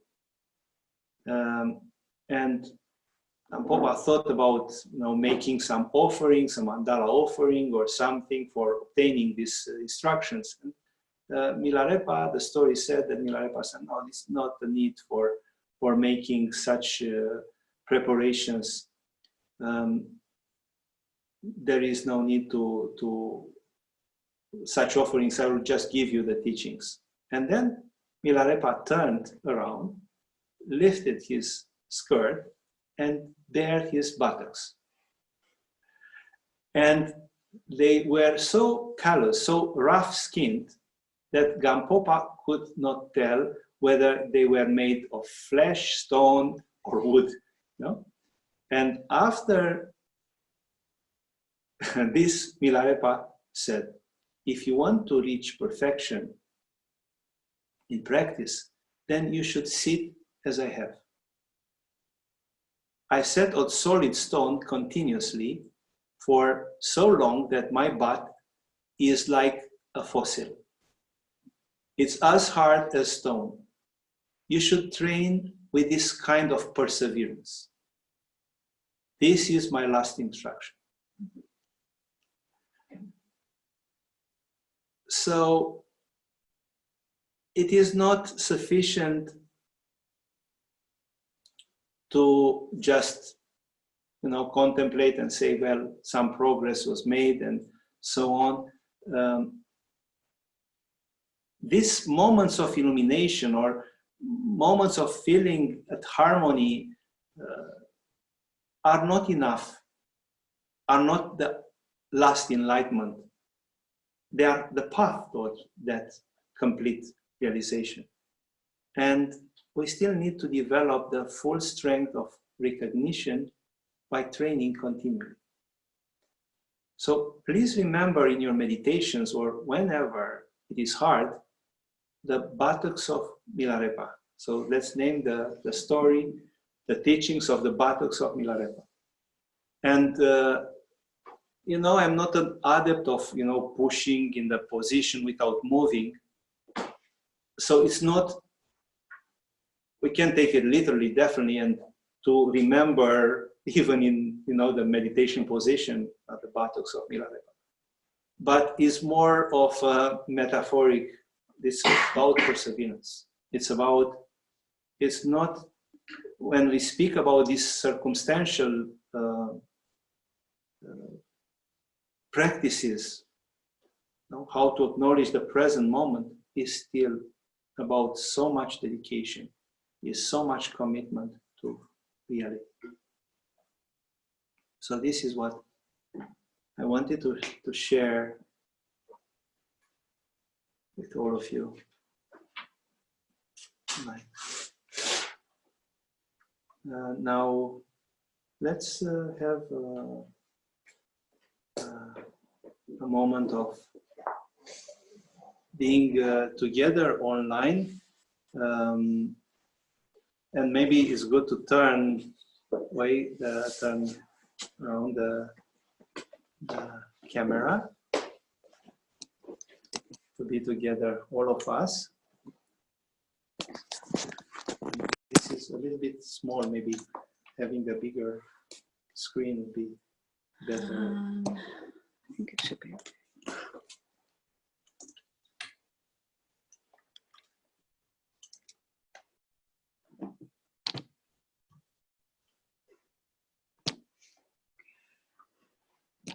It's a little bit small.